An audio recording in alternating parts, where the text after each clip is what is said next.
Hola, ¿qué tal amigos? Muy buenos días, me da mucho gusto saludarlos y darles la bienvenida a La Historia en el Lavadero, donde contamos el chisme sabroso de la historia.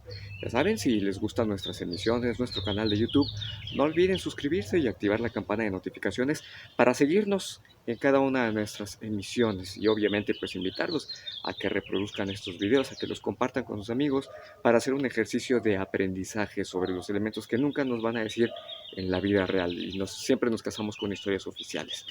Aprovecho rápidamente para agradecer saludos a Alfredo Bernadés, como siempre, muchas gracias, a Verónica Hernández, muchísimas gracias, a Ani Landa, muchas gracias, a Remy Moreno, por supuesto voy a atender tu petición. La educación como la conocemos actualmente pues no es ancestral, de hecho es relativamente reciente, pero sí vale la pena que hablemos cómo se han modificado los patrones de educación a lo largo de la historia. Carlos Torres, mi querido embajador, un abrazo, muchísimas gracias. Esmeralda Jiménez, Mónica Hernández te envió un fuerte abrazo, a Litzel Granados, Juan Ramón Sánchez, muchísimas gracias, Marta Torre, muchas gracias, Dianet Almanza te envió un abrazote, muchas gracias, a todos nuestros suscriptores y amigos, gracias por seguirnos, por apoyarnos, gracias por su preferencia.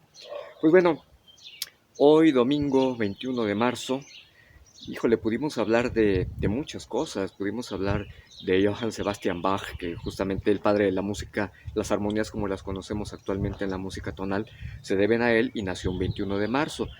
Pero bueno, también pudimos hablar del código napoleónico que se echa a andar un 21 de marzo, perdón. También podemos hablar de la historia del fin del mundo, que de 1843 y 1844, que evidentemente no se cumplió, o del surgimiento del imperio alemán, Alemania como la conocemos. La verdad es que 1871 es bastante reciente, de hecho México es más viejo que Alemania. Pudimos hablar de la independencia de Namibia, pudimos hablar del nacimiento de Twitter, que nació un día como hoy, 21 de marzo. Pero pues no, somos mexicanitos y tenemos a nuestros grandes santotes de retablo civil de la historia oficial, esa que la historia oficial nos impuso así, con letras de oro y marfil ahí labradas en nuestra mente. Ah. Así que, pues vamos a hablar de Bomberito, digo, ay, ni que fuéramos el Loco Valdés, de Don Benito Juárez García. Pero no con las tradicionales loas a un héroe perfecto, impoluto, sino del hombre de carne y hueso, con sus terribles errores, con sus contradicciones, con sus traiciones y con sus aciertos, pero todas contextualizadas para que no parezca que se trata de un personaje que ahí está flotando en la nada, en la inmaterialidad y surgió de pronto. Ya saben, todos tenemos grabada en la mente la historia romántica del indito pastor que tocaba la flauta y cuidaba a sus ovejas en un pueblito muy apartado. Pero vamos hablando de netas. ¿Sabemos dónde está en realidad Guelatao de Juárez? El apartado lugar ese del que se menciona en la historia oficial de donde salió Benito Juárez, en la realidad está a los lejanísimos 55 kilómetros de la ciudad de Oaxaca. O sea que incluso sin tener el entrenamiento, cualquier persona podría recorrer la distancia a pie en menos de un día. Por lo que en realidad, pues Guelatao no está nada lejos. Y el mito de que es un lugar muy apartado en la Sierra Norte de Ixtlán, al norte de Oaxaca, pues se debe a que en realidad ese poblado en donde nació Guelatao mucho tiempo antes sí se encontraba mucho más lejos, estaba muchísimo más apartada, mucho más al norte. Pero sucede que San Pablo Guelatao fue una comunidad que resultó desplazada, o bueno, Guelatao fue una comunidad que resultó desplazada poco antes de la conquista española. Los zapotecas se resistían a pagar tributo al imperio mexica, pero en realidad pues Guelatao se tuvo que trasladar y quedar en otro sitio ubicado y durante el virreinato pues formó parte de la República de Indios. Guelatao terminó en su ubicación actual y pues no está realmente tan lejos. Además de que para 1806 San Pablo Guelatao era una comunidad que ya no era 100% indígena, tenía tanta cercanía territorial con Oaxaca que podríamos considerarla que era una localidad de transición entre las llamadas repúblicas de indios y las ciudades novohispanas. Recordemos que cuando es 1806, pues todavía es la Nueva España, no existía México. Así es que bueno, en la comunidad donde nació Benito Juárez sí sabían hablar español, hablaban zapoteca y hablaban castellano desde el principio del virreinato. De hecho, los zapotecas fueron beneficiados con la caída de Tenochtitlan. Y hacia el tiempo de Juárez, pues Guelatao ya proporcionaba desde hace mucho tiempo mano de obra y comercio para los obrajes, para el intercambio comercial en la ciudad de Oaxaca, en lo que se llamaba la Antequera. Por eso la familia de Benito Juárez sí sabía hablar español y eso explica la razón por la que no tuvo ningún problema en trasladarse solo a Oaxaca, huyendo de su pueblo. Se dice que para evitar la reprimenda por la pérdida de uno de los animales del rebaño que pastoreaba. Y pues en 1818 Benito Juárez sale de Guelatao para encontrarse con su hermana, quien trabajaba en una casa en Oaxaca. Para ese entonces Benito Juárez ya tenía 12 años, o sea, no estaba tan pequeño como para no saber lo que hacía. Ahora bien, Juárez, pese a lo que se dice, resultó un privilegiado, porque como nativo de una comunidad indígena estaba bajo la protección virreinal de la República de Indios y tenía acceso al goce de los plenos derechos comunales, que no estaba sometido a los españoles. Y ya cuando está en Oaxaca, pues ya se encuentra el movimiento insurgente en pleno desarrollo.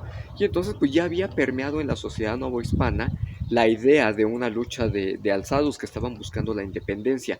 Ya para 1818 ya lleva 3 años donde se había hablado de la posibilidad de una nación independiente. De hecho, todos estaban cansados de la lucha de independencia. Pero los ideales de una nueva nación ya habían permeado en la sociedad novohispana. Y eso nos lleva a la primera gran reflexión. Benito Juárez no nació mexicano, nació novohispano en una república de indios. Y cuando ya se traslada a Oaxaca, ahí sí se vuelve vasallo de la corona española. Y lo fue durante 3 años, de 1818 a 1821. Juárez también resultó privilegiado por la independencia, siendo la primera generación de nuevos mexicanos bajo la protección legal de las logias que el presidente Guadalupe Victoria promovió. De manera que, siendo un indígena, ya creció en un sistema de educación liberal en el seminario conciliar a escasos 20 días de la consumación de la independencia de México. Y para 1828 tuvo todavía un privilegio mayor al poderse educar en el Instituto de Ciencias y Artes de Oaxaca, que tenía una orientación educativa totalmente liberal. Ya ni su paisano Porfirio Díaz, que sí había nacido en Oaxaca, tuvo esos privilegios. Eso explica por qué Juárez no tenía ninguna consideración especial por los indígenas. Para él, desde el inicio de su formación, con una doctrina liberal, todas las personas eran iguales. No había la categorización entre indígenas, las castas, los españoles, los criollos, ya todos éramos iguales. Y eso, pues, obviamente daba pie a que no tuviera ninguna consideración especial. Ese pensamiento es muy interesante y hasta resulta muy apropiado para una población de tipo homogénea. No sé, Holanda, la naciente Alemania que iba a ser posteriormente, pequeños países que estaban en Europa que tenían una misma identidad e incluso una misma configuración antropológica.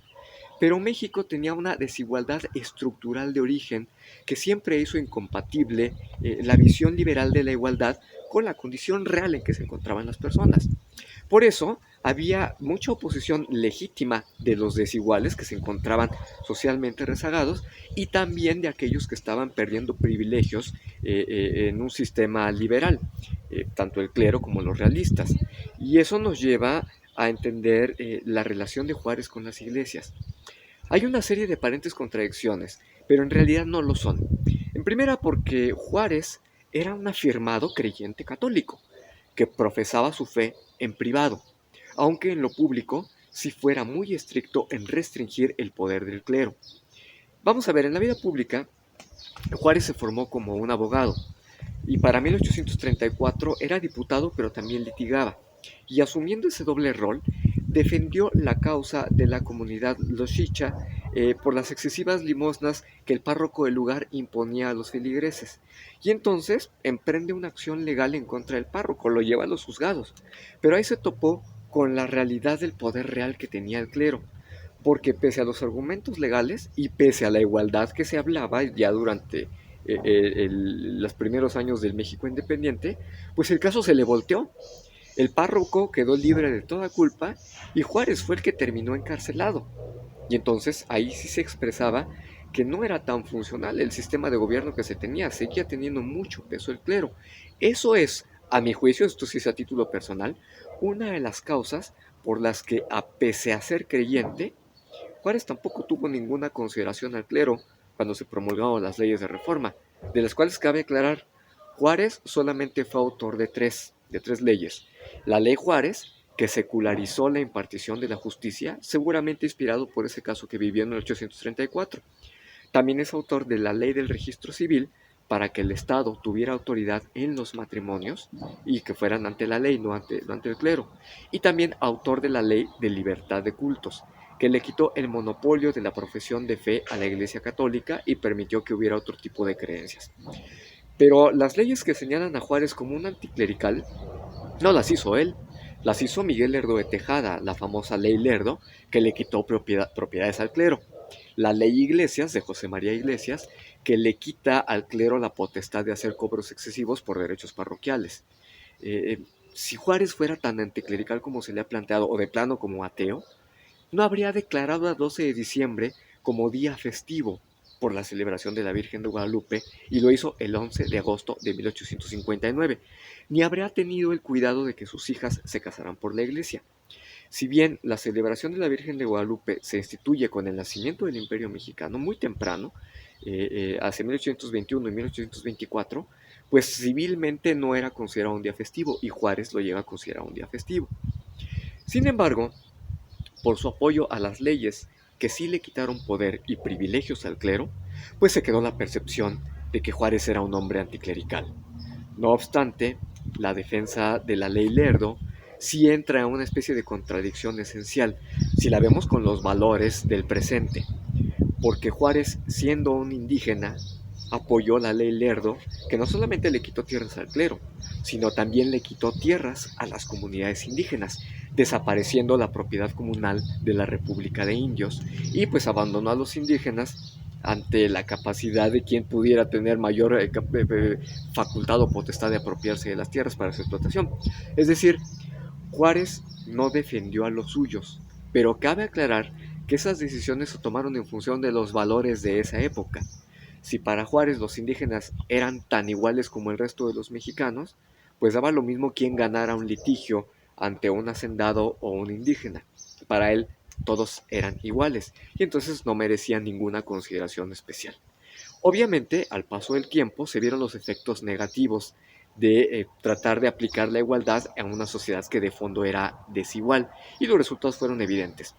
La lucha que hizo Emiliano Zapata materialmente estuvo personalizada contra Porfirio Díaz y contra Madero, pero en el fondo fue una serie de medidas en contra de lo que hizo Juárez cuando como presidente promulgó todas las leyes de reforma.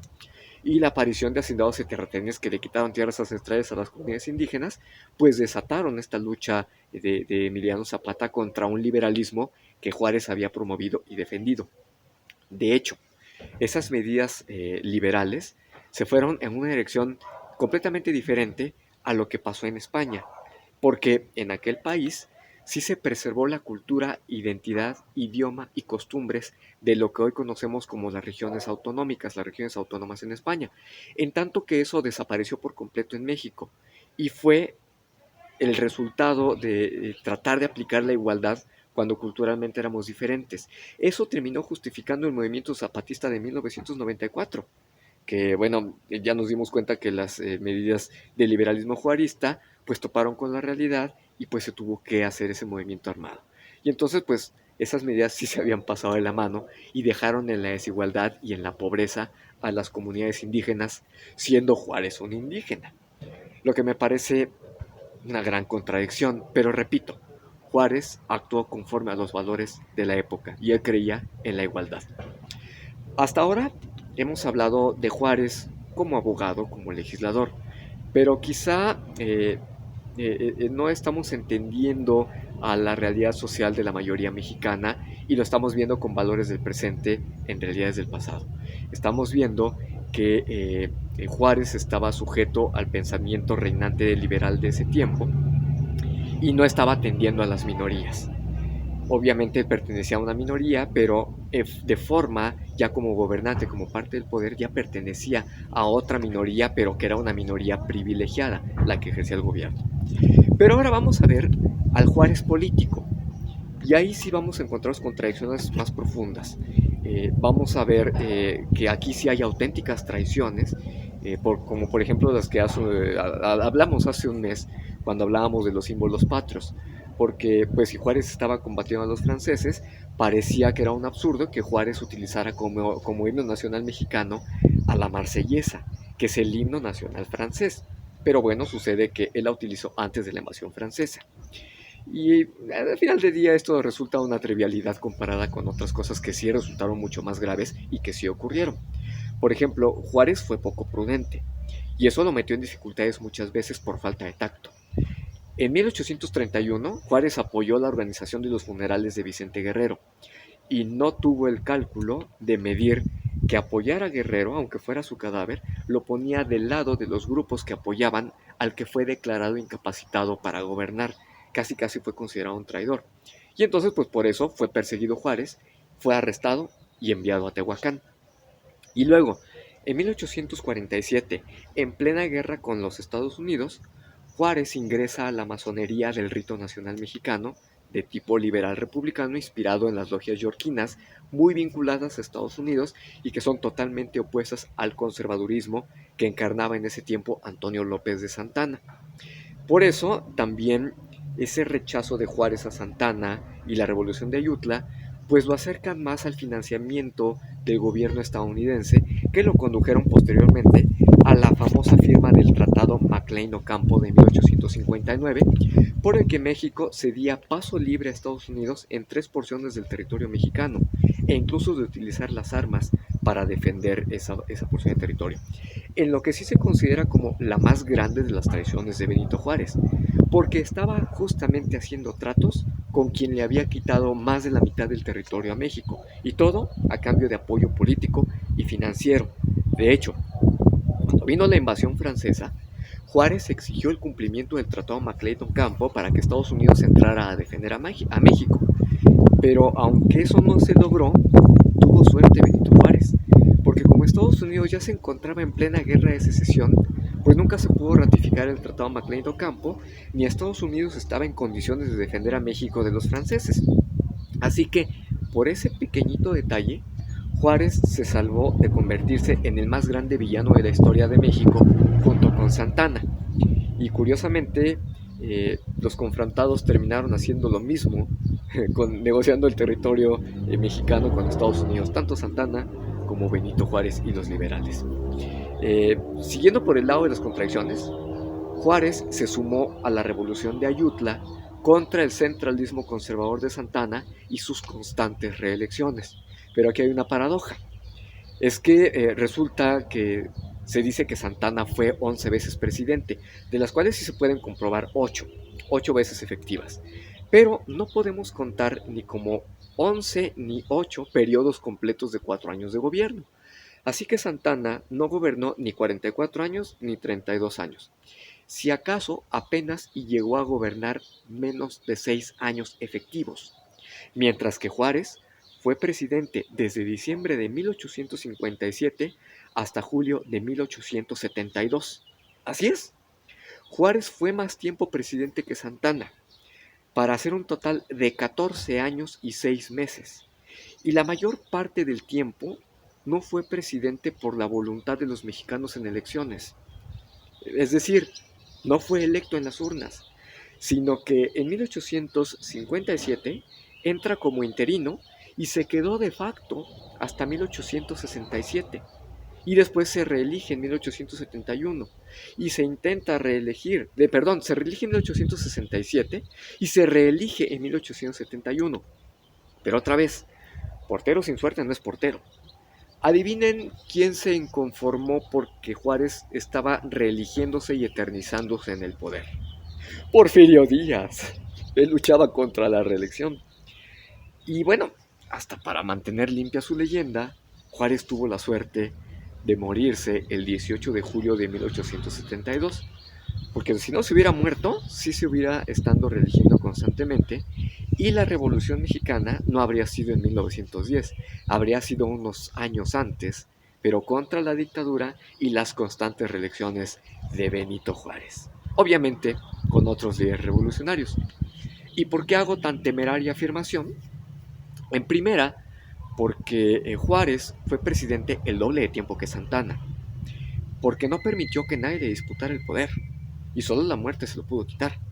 Y finalmente, porque las causas por las que estalló la Revolución Mexicana de 1910 no las creó Porfirio Díaz, sino Benito Juárez y los liberales de la Reforma, como ya lo comentamos. Porfirio Díaz lo único que hizo fue seguir al pie de la letra la receta liberal que Juárez, Lerdo de Tejada, Ocampo, Iglesias, Comonfort, Prieto y otros liberales habían materializado en las leyes de reforma. Así que Juárez se volvió una figura de culto por su resistencia a los franceses, no por el liberalismo, también por su resistencia al Segundo Imperio, y se reforzó su mito por la identidad masónica de los gobiernos de la Revolución institucionalizada. Así es, el mito de Juárez fue creado por el PRI, pero si analizamos con cuidado los hechos y las consecuencias, vamos a ver que en realidad Juárez no podía gobernar con sus propias leyes de reforma, porque teníamos una sociedad desigual. De hecho, ni siquiera las pudo aplicar. El registro civil no lo logró poner en marcha Juárez. Fue Maximiliano el que lo logró. La inversión extranjera que querían los liberales la terminó logrando Maximiliano. Los beneficios sociales que compensaban los daños de la reforma a los indígenas también los hizo Maximiliano y no Juárez. En realidad, Juárez terminó gobernando por decreto y ocurrencia, no podía gobernar con sus propias leyes de reforma. Ejerció poderes extraordinarios que iban más allá de lo que la ley le permitía. En un principio sí se justificaban porque estaba en la guerra de reforma y después porque estaba luchando contra el Segundo Imperio. Pero ya cuando se restaura la República, ya no se justificaba y seguía gobernando por decreto. Y lo hacía por la sencilla razón de que el liberalismo no era compatible con la realidad social del país. Y por eso nunca logró administrar eficientemente al país. Y aunque se hizo mejor bajo la corona imperial de Maximiliano, pues él tampoco lo hizo. De hecho, aquí hay una paradoja interesante. Adivinen quién tomó las decisiones de gobierno para poner escuelas, asilos, hospitales y demás beneficios sociales durante este periodo de lucha entre Juárez y Maximiliano. Pues fue Carlota de Bélgica, una mujer, la emperatriz. Así es, una mujer logró administrar lo que dos hombres en pugna no lograron. Y aquí sí podríamos decir que sí tuvimos a una mujer en el gobierno, Carlota de Bélgica. Y no hay que despreciar lo que hizo Margarita Maza. Margarita Maza, la verdad es que aguantó vara, ¿eh? Estuvo permanentemente fiel a Juárez, lo admiraba mucho y hasta terminó haciendo muchos trabajos para lograr recaudar fondos que sostuvieran la lucha de Juárez, incluso estando en Estados Unidos. Así es que, pues mérito tienen tanto Carlota como Margarita Maza, mientras Juárez y Maximiliano andaban tratando de luchar por posiciones ideológicas. Aunque cabe aclarar que Maximiliano era tan liberal como Juárez y no alteró las leyes liberales que Juárez puso. Sucede que el liberalismo era una ideología propia de países protestantes y republicanos, pero México había sido de facto una monarquía y luego se volvió otra monarquía medieval disfrazada de república con un catolicismo hegemónico que había crecido, que había creado una cultura muy estrechamente vinculada en la relación clero-estado. Y obviamente el liberalismo entra a México sin carta de naturalización, resultaba inaceptable para la realidad social de México del siglo XIX y aún en nuestros tiempos nos sigue costando mucho trabajo. Por eso afirmo, sin temor a equivocarme, que si el día de hoy Juárez viviera, sería atacado por López Obrador. Y López Obrador le estaría tachando de neoliberal, alineado a Salinas de Gortari y a Felipe Calderón, porque en los hechos, la más grande de todas las contradicciones y paradojas es que el más ferviente admirador y emulador de Juárez, Andrés Manuel López Obrador, solo está enamorado de la leyenda nacionalista que inventó el PRI, pero en la realidad son de ideas completamente opuestas. Juárez era un liberal completamente adelantado de su época y no era consciente de la sociología de su pueblo. Pero López Obrador es un completo conservador que se aproxima más al absolutismo medieval del virreinato que al liberalismo juarista. Vaya, hasta Maximiliano de Habsburgo resulta más liberal que López Obrador. Finalmente, la puntilla que baja a Juárez de los altares de retablo civil sucedáneo está en la frase atribuida a él, pero que resulta que no es suya. Y aunque de hecho fue una especie de plagio, pues en su tiempo no se dieron cuenta, porque más del 90% de los mexicanos no sabían leer ni escribir, y pues era muy fácil tomar frases prestadas de libros que no se leían en México. Y aunque estuvieran disponibles, no cualquiera sabía su contenido porque no se sabía leer. El apotegma, y lo cito completo: mexicanos, encaminemos ahora todos nuestros esfuerzos a obtener y consolidar los beneficios de la paz. Bajo sus auspicios será eficaz la protección de las leyes y de las autoridades para los derechos de todos los habitantes de la República. Que el pueblo y el gobierno respeten los derechos de todos. Entre los individuos, como entre las naciones, el respeto al derecho ajeno es la paz. Toda esa frase que dijo Juárez es una paráfrasis tomada de dos autores. Primero, del filósofo alemán Immanuel Kant, en su ensayo La paz perpetua de 1795, que dice: la injusticia cometida se ejerce únicamente en el sentido de que no respetan el concepto del derecho, único principio posible de la paz perpetua. Y también la frase de Juárez se nutre de la deconstrucción de la obra o del discurso de la ponencia que se llama La libertad de los antiguos comparada con la de los modernos, que es de 1819, del filósofo francés Benjamin Constant, que dice: la libertad no es otra cosa que aquello que la sociedad tiene el derecho de hacer y el Estado no tiene el derecho de impedir. Juárez entonces es un héroe, es un villano. Yo creo que ni lo uno ni lo otro. Tenía sus intereses y los puso en juego según su propio cálculo y le funcionó. Así que no hay manera de juzgar abiertamente a Juárez como villano o como héroe. Y todo juicio que se pudiera hacer sobre él, pues siempre resulta toro pasado. Y lo hacemos siempre con nuestros actuales referentes. La defensa a ultranza de Juárez se hace en torno al priismo y a la creación de un mito nacional. Y los ataques contra Juárez se hacen en función de valores presentes, no valores pasados. Así es que si hacemos un juicio con valores del presente no nos van a funcionar. Parece que Juárez hizo muchas cosas malas de las que ni siquiera estábamos enterados, pero para la historia oficial, todo lo que hizo Juárez fue muy bueno. Pero eso obedece a dos razones. La primera es que Juárez era un masón que fue apoyado por Estados Unidos y que sí materializó la doctrina Monroe. Juárez logró lo que Estados Unidos no pudo hacer durante su guerra de secesión. Juárez fue quien expulsó a las monarquías europeas en América, lo que los masones estadounidenses tanto querían desde 1823. Por eso, a él lo reconocen como benemérito de las Américas, y desde ahí se funda ese mito. La otra razón es que Juárez es una figura de los líderes revolucionarios mexicanos que reescribieron la historia oficial que todos conocemos. Recordemos esta visión indigenista, en donde aunque Juárez no respaldaba a los indígenas, pues sí se vendió la historia oficial de que los valores indígenas nos permitían a todos llegar al poder y un indito se convirtió en presidente de México. Y con eso se reescribió la historia oficial que hoy todos conocemos. Así es que bueno, había también entre los gobiernos revolucionarios masones que querían quedar bien con Estados Unidos. Y también por eso se reafirma esta idea de que Juárez es el benemérito de las Américas, aunque a la fecha ni sus admiradores ni sus detractores entiendan a Juárez. Él vio por su propio interés y le salieron bien las cosas, pero no pudo contra la muerte, y afortunadamente la muerte lo salvó y lo convirtió en leyenda. Ya no se notaron más errores.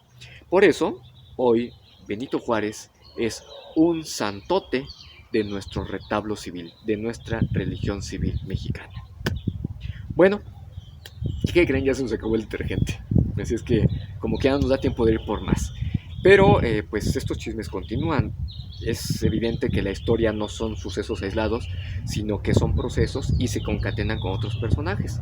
Así es que Juárez va a seguir apareciendo recurrentemente cuando hagamos otros relatos de la historia. Y va a ser muy interesante ver cómo la historia se va entrelazando y nos permite comprender mejor el tablero de donde estamos parados. Así es que bueno, seguiremos hablando de Juárez en otras ocasiones, no directamente en un tema dedicado a él, pero sí va a ir apareciendo. Así es que bueno, si les gustó este video, no dejen de suscribirse, activar la campana de notificaciones, aquí decirnos cosas en la caja de comentarios y obviamente pues no se pierdan el chisme de la próxima semana, porque ahora vamos a hablar de historia del arte, de cuando un loco y su arte cambiaron radicalmente el mundo de una manera que no nos podemos imaginar. Vamos a hablar la próxima semana de Ludwig van Beethoven y obviamente de su tiempo. Así que los que amamos la música vamos a tener muy buen tema de conversación, muy buenos chismes aquí en la historia en el lavadero.